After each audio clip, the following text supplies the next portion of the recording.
Okay, take number three. Good morning, magic players and card collectors of all kinds, as well as you lovely pug supporters out there. We got our Kaiba cam open and running. He's not overly happy with me. We're having a little bit of a debate as to times for walkies. Somebody was not happy this morning because he and I got into a little bit of an argument. Somebody thought it was time to play at 3:30 in the morning instead of getting ready for his walk, and Daddy was not really happy about that. So, um, we're going to go to the park after this, hopefully, if it's not too hot. But I wanted to get this recording done quick because when I get back from there, I have to work on cleaning up this house. I have a good feel. Well, not a good feeling. I have a bad feeling actually that my dad's going to be on his way back anytime soon. I'm going to be surprised if he's not back tomorrow morning. But if he isn't, then he probably won't be back until after the holiday, which is kind of surprising to me, but it is what it is. Um, for those of you who don't know, tomorrow, or not tomorrow, Tuesday is Canada Day, which is our national holiday. So we get Tuesday off here. In the States, it's their national holiday on Friday, so they'll get theirs off then. Lots of good stuff happening. In the meantime, I'm also looking forward to the following week because the week after this one, I actually go on holidays for the first time from work. They already gave me my holiday pay, so I have to kind of manage that for the next few weeks and make sure I don't spend too much money so that I have enough to cover myself for the first week that it's weird because they pay you your vacation 2 weeks in advance, and then the week that you're on vacation, you're not going to get a paycheck per se, you would think, but you actually get the paycheck from the week before. So what happens is the week that you go back to work, you're not going to get paid because you already have your vacation pay. So you have to kind of manage your money until then. It's not too difficult for a person who's pretty decent at math, but I do have to make sure that I don't, give into temptation and buy a bunch of cards or something. um, I do have things that I want to get done over that vacation. I'm hoping to go see my best friend, Kai. If you're still watching these videos, shout out to you, buddy. Thank you for tuning in. Um, my hope is to get up there and see him at some point during that week, him and his family. If worse comes to worse, if nothing else, I'll get my car touched up and looked at because I think the transmission's acting up a bit. I'm not super good with cars, but there's something weird that's happening between um 2000 and 3000 RPMs. I'm noticing like I think maybe a belt is shifting or something and it like shuts down almost a little bit and then pushes forward and jumps ahead. It's weird. Never had a car do that before, so I'm gonna go get that looked at since it's still under warranty.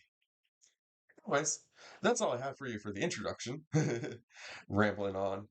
What we're actually here for is, of course, Super Deck Sundays. Sunday. I love Super Deck Sundays. Um, this week I have arguably one of the decks that's going to get you more salt and ire at the table. It's also the kind of deck that's going to get you kicked off the table first, probably, if you're not fast enough, or if there isn't somebody else who's actually a greater threat. And chances of that happening are pretty slim. I actually did not organize this deck today. I forgot to get that organized beforehand. Um, so I'm going to uh, apologize in advance for that. What we're going to do is I'm going to briefly pause this recording, if I can figure out a way to do that. Yes, I can. I'm going to pause this recording, sort out the deck, and then we're going to come back in a couple minutes. All right, here we go. Pause. Ah. Kai was looking at me like, "What the hell are you doing, Daddy?" I was pausing and unpausing it all at once. It's the magic of video editing, Kaiba. I did it without them noticing I was gone. You noticed. You think I'm weird. All right, we're back with one of my favorite decks to play when I'm in a certain mood, just to mess with people, because sometimes it's fun to build a deck just to mess with people. And this one definitely does that. Like I say, it definitely makes you the target the instant you start playing this deck. And yeah. But if you can pull it off, and I have pulled it off once or twice, it's definitely fun. So here we go. What are we playing? Well, I'm not gonna make you do Secret Commander today because this one's kind of obvious, but not completely obvious. The proper commander to play is the newer version of this, but I just don't like the newer version of it that much because I think it makes the deck too OP. And my goal is, of course, as usual, to play like bracket 2, bracket 3. This one comes up as bracket 2 on Architect. I think it's leaning to more towards bracket 3 just because of what it is trying to do.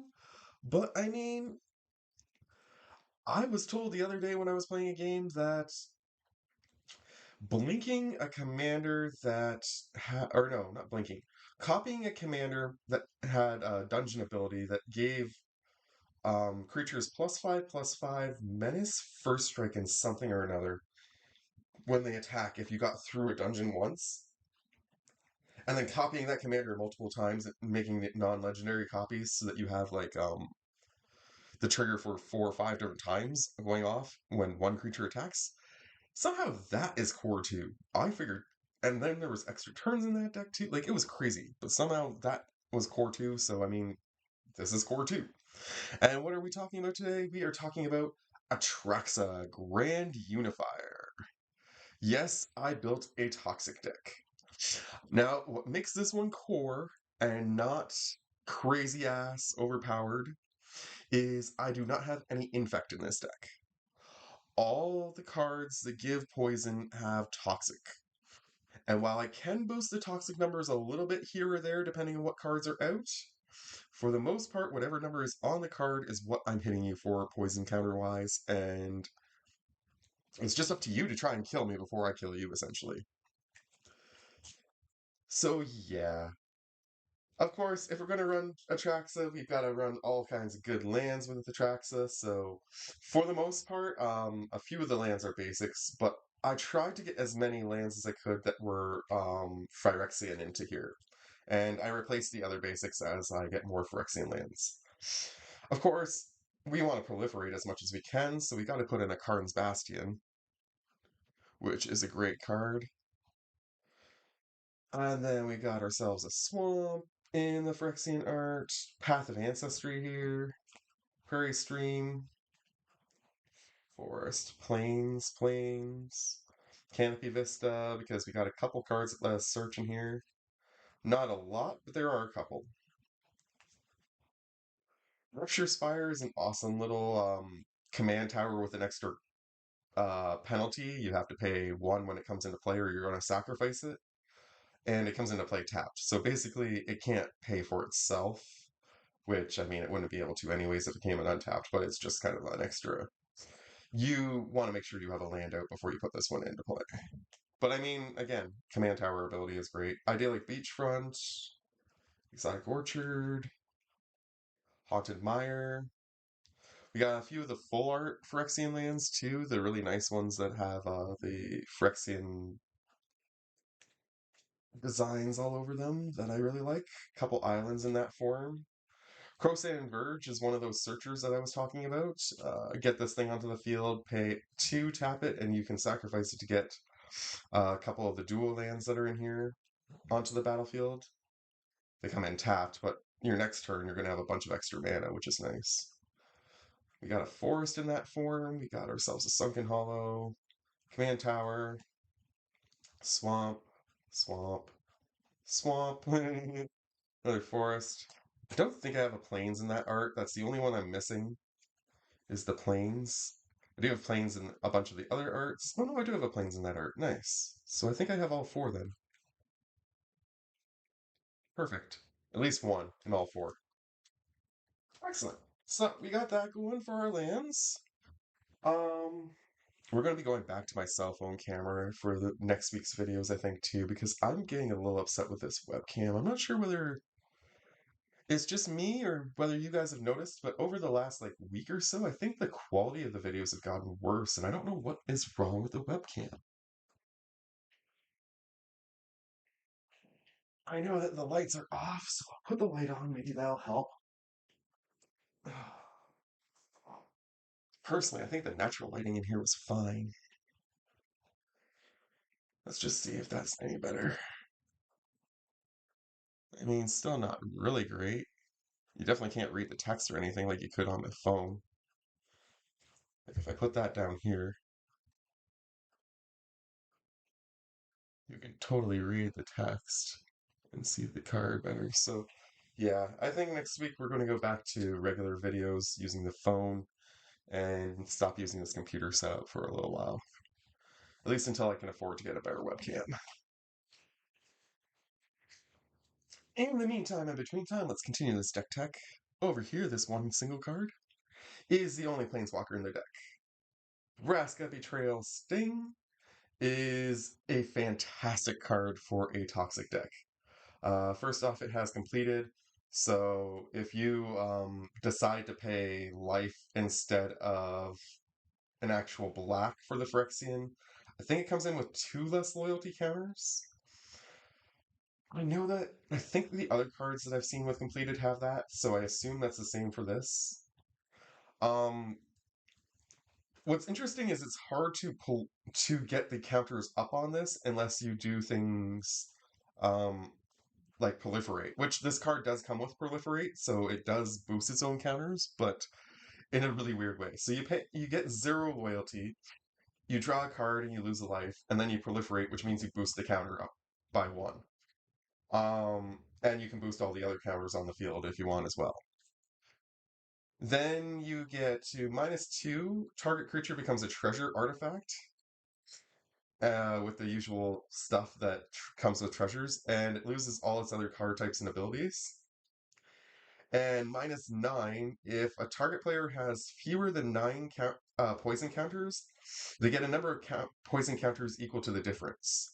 So if they're sitting at 3 poison, and you do the -9 on this crazy lady, they instantly get 6 poison counters, putting them right next to Death's Door. So, um, haven't really pulled the ultimate off too much, to be honest. Normally, I am just using her to proliferate everybody's counters, draw a few extra cards, and possibly change some threats into treasures if need be. These are instants and sorceries down here. Which one do I want to start with next? Actually, I think I want to do artifacts next. I think these are artifacts? Nope, those are the enchantments. Okay, well, we'll do the enchantments next. There's not a lot of combo-y things in here. Basically, everything is just about giving poison or proliferating. Essentially, that's what this deck is all about. Very simple, very basic. I do have a Phyrexian Reclamation in here because it is much easier to just pay 1 and a black, pay 2 life, and put Atraxa back in my hand than to try and keep up with the commander tax on her. A 7 cost commander is difficult to put into play in the first place, and she tends to get knocked out fairly quickly after you get her on board because of, the 7/7 flying vigilance, death touch, lifelink stuff that's going on. Never mind the nonsense that happens when she comes into play, but just the stats on her alone make her an instant threat on the board, so most people pretty much try to remove her the instant you get her in. This is just a way to get her back easily enough. Um, this one I love to do just to mess with somebody. It's one of my favorite enchantments actually in the game. Relic Putrescence, you get to enchant an artifact. Typically, I pick the person who put in a soul ring first, and I enchant their soul ring with this, and then whenever the enchanted artifact becomes tapped, its controller gets a poison counter. So every time they decide to use their soul ring to try and get ahead of us at the table, they're taking a poison counter, putting them closer to losing the game. I think that that's karmic justice, essentially. And I like the fact that it's not quite old school. It's got a 93 to 2010 date on it, but it has an old school vibe to it. that I think is just delicious. And we've got Necrogen Communion. You enchant a creature. The enchanted creature has Toxic 2. Um, Whenever it dies, you get to return it to the battlefield under your control. This is just another great way to get Atraxa back. Um, the fact that she doesn't have Toxic is kind of like a flavor fail a little bit in this deck just because all her little minions have Toxic, so it's a great way to give her Toxic. I have a couple other ways to give her Toxic too, but that's the main way is either that enchantment or the one artifact that I have in here, which is, where are you, artifact? There you are. The Prosthetic Injector. Equipped creature gets +0/+2 and has Toxic 1. Really simple to put into play, really simple to equip, and again, just gives Atraxa a little bit of an extra boost and makes her more on flavor and on point with the rest of the deck. I also have a Colossal Dread Mask. This one's just fun to give to whatever creature I have on board that has the highest toxic value. Instantly gives it a +6/+6 and trample. The cost to put into play and the cost to equip are pretty high, and I will admit this deck doesn't ramp super well, so I don't tend to play this card a lot. What I do like about this card, though, is you don't have to equip it instantly. You can put it into play, and because it has a living weapon, it will create its own token and attach itself to it so that you at least get to use the token right away, swinging for +6/+6 in trample. I mean, that's not bad. Then we've got just Arcane Signet, Prophetic Prism, Soul Ring, all the classics to give us some extra mana. We also have a Phyrexian Atlas over here for extra mana. And whenever this thing becomes tapped, if an opponent has 3 or more poison counters, they lose a life, which is pretty funny. And over here is just another great artifact for this deck. Equipped creature gets +2/+0, and whenever the equipped creature attacks, I get to make a colorless mite. The colorless mites all have Toxic 1, and they can't block. So essentially, they're just things that you're going to be swinging in with every turn to try and get through whatever a person's put up for blockers. Um, because the way Toxic works is you have to get combat damage in order to give the poison counters. So if you can make a board big enough and give all of them just Toxic 1, that's actually better than having a card that has Toxic, say, 5 or 6 and swinging just with it, even if that card has Trample. Um, the person can throw enough blockers in front of it probably to kill it and at least absorb all the damage so that they don't have to take the poison. Whereas if you build enough of an army and swing with a whole bunch of 1/1s that have Toxic 1, there's not enough creatures to block. They're going to get a couple through. You'll get a couple poison counters each turn, per se, on a person, which is nice. And the biggest thing is once you get somebody poisoned with one counter, you can start proliferating their counters up with some of the other spells that are in this deck, and at that point, it's just a race to the end kind of thing. For example, Vat Emergence. Put target creature card from a graveyard onto the battlefield under your control, and then you proliferate. This one's awesome because I can take a creature from somebody else's graveyard if I want and put it under my control, but chances are it's more often than not, again, just a great way to get Atraxa back and proliferate everyone's poison counters. White Sun's Twilight is the key clutch card in this deck. I gain X life, and then I create X/1/1 Phyrexian Might artifact creature tokens with Toxic 1. If I can pay 5 into X or more, I can destroy all other creatures on the board. I don't have a lot of ways to give things indestructible in this deck, so I will be wiping out most of my other creatures when I play this card. It is kind of a double-edged sword for me, but at the same time, I will be the only person who has a board state, and all of them will have toxics. So it's a great way to get an advantage in a difficult situation. Noxious Assault is another great card. All your creatures get +2/+2, and if a creature blocks this turn, its controller gets a poison counter. So the idea is, this is actually one of the cards I like to close a game with. If I can get my army big enough, swing it at everybody, play this card, then swing at everybody. Regardless of whether they block or don't block, they're going to get enough poison counters that they probably lose a game. Farseek is in here mainly just to get the double uh, dual lands like the Swamp Island or an Island Plains, something like that, and put it onto the battlefield. Doom Blast is another great way to wipe out the board. I can save one creature. Typically, I save Atraxa, wipe out everything else. Infectious Inquiry, draw 2 cards, lose 2 life. Everybody gets a poison counter. Just a great way to start everyone off with a poison if I can get this out early in the game. It only costs 3, so turn 3, good chance you can play it. Possibly turn 2 if you get the Soul Ring out early enough. Carnivorous Canopy. Generally, I don't usually like to play cards like this, but this one has Proliferate, so why not?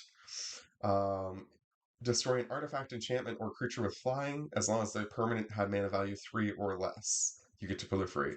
Chances are, again, target a Soul Ring, target something weak on the board just to wipe out something and give everybody extra proliferate. Rise of the Witch King is a great card in this deck because each player sacrifices a creature, including myself. If I sacrifice a creature, though, I can return another permanent from my graveyard to the battlefield. This one is in here specifically to get Vraska back. Most of the cards that you've seen me use so far to fetch things back from my graveyard only allow me to target the creatures. This one lets me actually hit a permanent, so if Vraska gets targeted and destroyed early, I can get her back onto the board with this. Wormquake is another one that's just insane. You create an XX Phyrexian Worm creature token with Trample and Toxic 1, where X is the amount of mana spent to cast a spell. So if you're putting it into play from your hand, it's going to be 6/6. If you're playing it from your graveyard for the flashback, it's going to be a 10/10. And then for each opponent who has 3 or more poison counters, you get to create a second version of this worm, or another extra one. So if you get everybody to 3 poison counters before you play this, you're essentially getting 4 6/6s with Toxic 1. For the cost of 6, it's pretty damn good.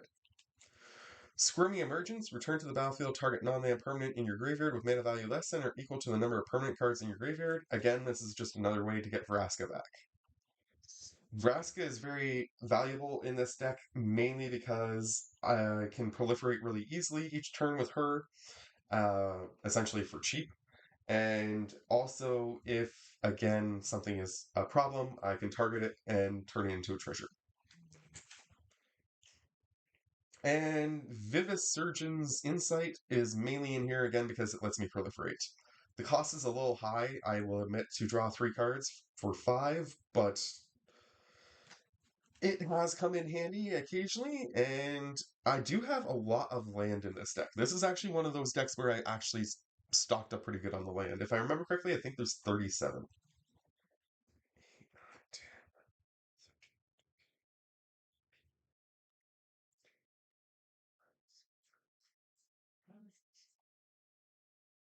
Yes, 37 lands, plus all the artifacts that tap for land colors as well, and there's actually 1 or 2 creatures in here that tap for land for mana. So between all that, essentially I have like over 40 sources of mana in this deck, which is pretty solid compared to a lot of the other decks I built. In terms of instance, we just running a classic negate to get rid of a counter non-target spell. We got Tivar's Stand to give a creature hexproof and indestructible +X/+X until end of turn. Snakeskin Veil puts a +1/+1 counter, gives another creature hex and gives the creature hexproof until end of turn. Just ways to protect Vraska. Offer of Immortality, ways to protect Vraska. Bringing the Ending is a great counter spell. If the person plays 2, they can counter my counter. But if the person I'm countering has 3 or more poison counters, they can't do anything about countering this spell, except for playing another counter spell of their own. Prologue to Pharesius. Each opponent gets a poison counter, and I draw a card. Just another great way, like the sorcery in here that we looked at earlier, to Infectious Inquiry. To get poison counters on people early so that I can start proliferating them. Vraska's Fall, each opponent sacrifices a creature or planeswalker and gets a poison counter. Again, instant speed. Quick way within like turn 3 to get somebody to get poisoned. And Bleed Dry is just a classic that I love. I really enjoy playing this card, and I wish I had more copies of it.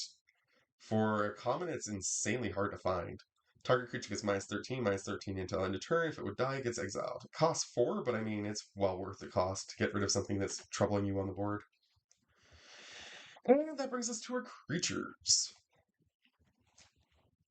Of course, as I say, almost everything in here is a Phyrexian, and most things in here have Toxic. So try to get the job done fairly early and quickly with this deck. We got a Flensing Raptor, 2/2 for 3, 2 and a white, flying Toxic 1, and when it enters the battlefield, another creature you control gets Toxic, or with Toxic, sorry, gets +1/+1 and flying until end of turn. So give something else evasion for a turn so that you can swing and deal some damage and get some poison counters on somebody, assuming they can't block. Scheming Aspirant, whenever you proliferate, each opponent loses 2 life and you gain 2 life. Works really well with the Vraska, works well with a bunch of the spells that are doing the proliferating in here. So awesome. Venomous Brutalizer, Toxic 3, costs 4 to put into play, but it also has a kicker. It just doesn't call it a kicker. Essentially, if you pay 1 and a green extra on top of what you're paying to put it into play, you're going to get a 4/4 that lets you proliferate. So you're going to get a 4/4 with Toxic 3, and it comes into play and proliferates if you pay an extra 2 mana. Pretty decent. Nimraiser Paladin, Toxic 2. Whenever this thing enters the battlefield, return target creature with mana value 3 or less from your graveyard to your hand. Great way to just get back a lot of different things in this deck.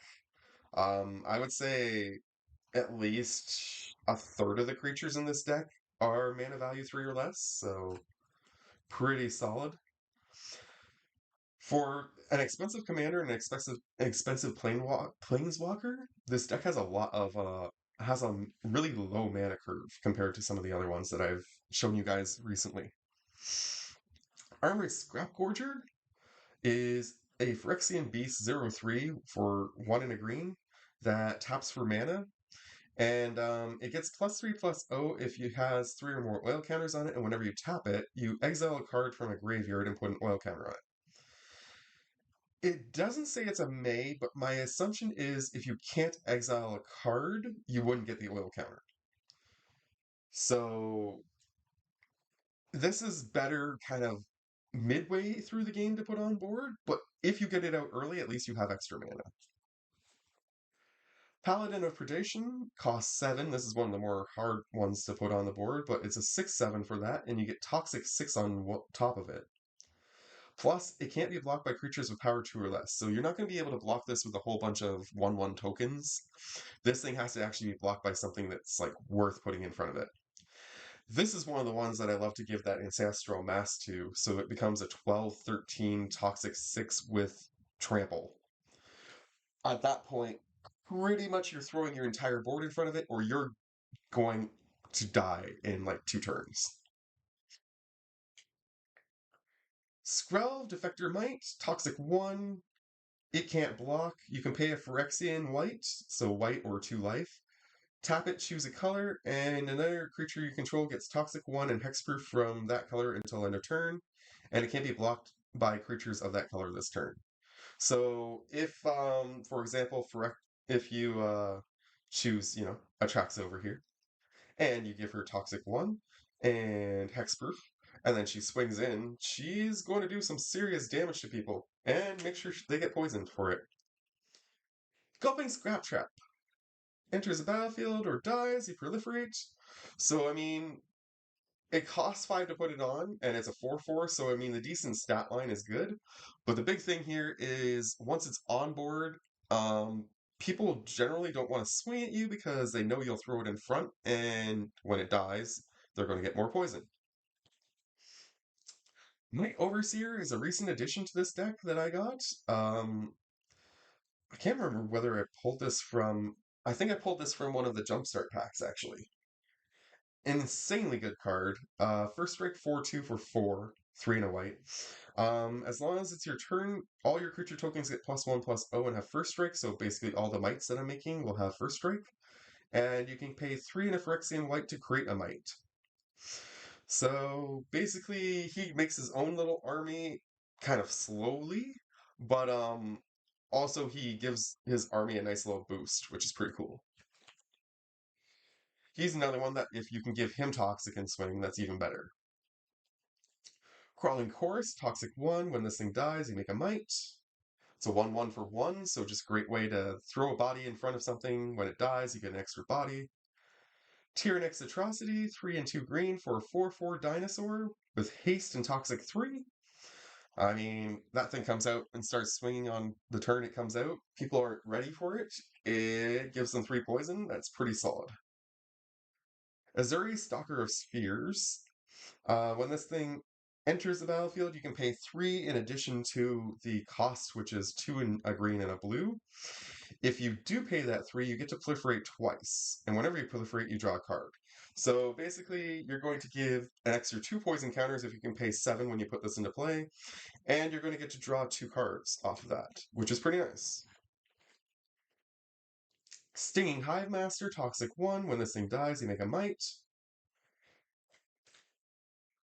Ishel, Scion of Atraxa. This is another new addition for me to this deck. I can't remember when I got this. It's been in the last couple months though. Flying Vigilance, Toxic 2. At the beginning of your end step, each opponent who has 3 or more poison counters exile the top target of their library face down. I can look at those cards and play them as long as they remain exiled. And I can spend mana as though it were mana of any color to cast them. A 2/5 for 4 is insane. If this had the blue, I might honestly make this the commander instead of Atraxa. I'm not gonna lie, I love Atraxa, she's great, but she is hard to get on the field. This is doable. But this is another one that I would love to pull back from my graveyard and put onto the battlefield a couple times if I could. Annex Sentry, 2 and a white, Toxic 1. When this thing enters, you can exile a target artifact or creature an opponent controls with mana value 3 or less until this thing leaves the battlefield. So it's just a great way to lock somebody out of their Soul Ring again, or if there's a creature that's like a mana dork that's doing something really good, or something low cost that has a really great ability and is helping with a combo, just a great way to eliminate that piece temporarily. Branch Blight Stalker, 1 and a green for a 3/1 with Toxic 2. I honestly don't like the fact that this one is such a low butt. This is one of those cards that I would probably replace if I got something better, but the Toxic 2 is the main reason I keep it in here. And again, low cost. 1 and a black for a 2/2 Blight Belly Rat, Toxic 1, and when this thing dies, proliferate. So it's getting you on both ends. If you don't block it, you're getting poisoned. If you kill it, you're getting more poisoned. Copper Longlegs, Reach, pay 1 and a green, sacrifice, proliferate. So just again, this thing's awesome because you can, it's only a 1 and a green, which is great first off. Second off, you can throw this as a net blocker, then pay the 1 and the green, sacrifice it, proliferate everyone's poison counters, and you actually don't take any damage that turn from whatever it was blocking. So Kanker Bloom, 1 and a green for a 3/2, pay 1, sacrifice this, destroy an artifact, an enchantment, or proliferate. Beautiful options there, just like the canopy one that we saw earlier in the sorcery, I think it was, or was it an instant? I think it's a sorcery, but let's just go check real quick. Yeah, sorcery. So this one you can do at instant speed though, which is nice. So awesome. Jawbone Duelist, 1 and a white for a 1/1 with Toxic 1, but it has double strike. So if you can find a way to boost its power somewhat, you're definitely going to make it better, and it will swing for a lot. Again, this is a great one to target with that mask that gives +6/+6 and trample. Throwing Bird, 1 and a blue for 1/1. Flying, whenever it deals combat damage to a player, proliferate. Mainly it's in here just because of that last line of text, but the fact that it has flying makes it harder for anyone to block it, which means unless everybody's running reach or flying, there's a solid chance that I'm going to be able to at least proliferate once per turn with this as well as Vraska. So there's 2 proliferates per turn minimum. Pretty solid. Lissa's Retriever, Haste, Toxic 3 for 6/6 for 6, 5 and a green.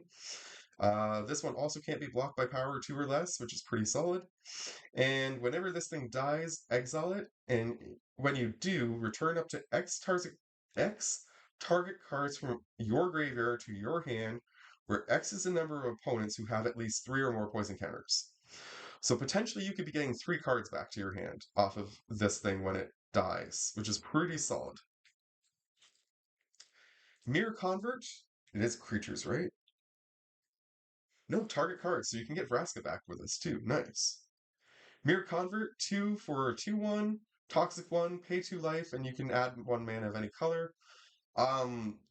Not the best mana dork in the world, but in a pinch, it comes in handy.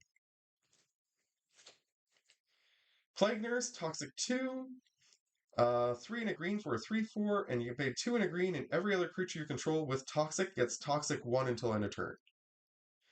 So basically, you can boost everyone's Toxic ability by 1 extra, which is neat because I wasn't really sure about this before, but because of this card, I came to the realization that, for example, if I equip this one to a creature that already has Toxic, I'm just boosting its Toxic value by an extra 1, which is nice.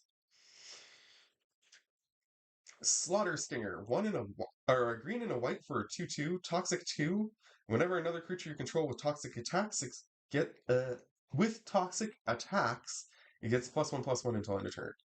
So this is just a great Anthem giver. Boosts everybody's attack a little bit extra. Meld Web Curator. My goodness, my tongue is getting tied. When this thing enters the battlefield, put up to 1 target instant or sorcery card from your graveyard on top of your library. I'm generally not a huge fan of putting things on top of my library instead of putting them in my hand, but Vraska can get them into my hand right away if I happen to have her out when I play this, so that's not so bad. The big thing is, a lot of these instants and sorceries are insanely good, but I don't have recursion in this deck on this card to get them back. So it's just a one-off extra chance to play something over again. Azuri Claw of Progress, 2 green and blue for a 3/3. Whenever a creature with power 2 or less enters the battlefield under your control, you get an experience counter on this thing. And at the beginning of combat on your turn, you get to put X +1/+1 counters on another target creature you control, where X is the number of experience counters you have.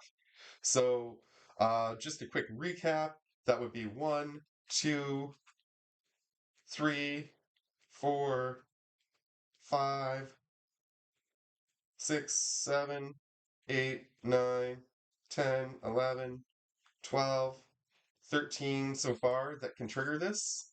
13 creatures that can trigger that so far. 14 being here. Necrogen Rot Priest is an insanely good one. 2 black and green for a 1/5, Toxic 2. Whenever a creature with Toxic deals combat damage to a player, that player gets an additional poison counter. So it's just basically like the other one that's giving an Anthem for Toxic. This one just boosts the extra counters.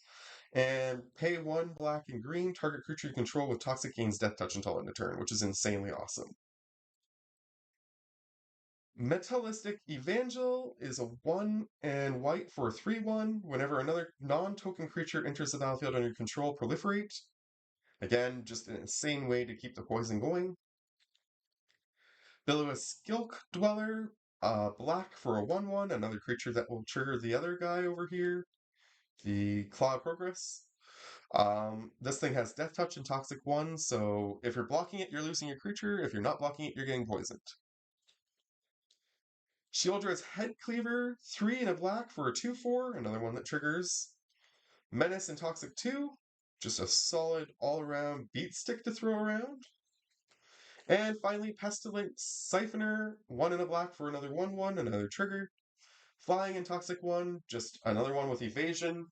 Great way to hit, deal some poison. So all in all, just an insanely toxic deck. I actually call this the Toxic Invasion on Arca deck. And yeah, I don't play this often. I have to be in the right mood where I'm just like, screw it. If I die, I die. I just want to mess with people kind of mood. But when you're in this mood, this is a really fun deck to play. Um, I hope you guys have enjoyed this deck tech.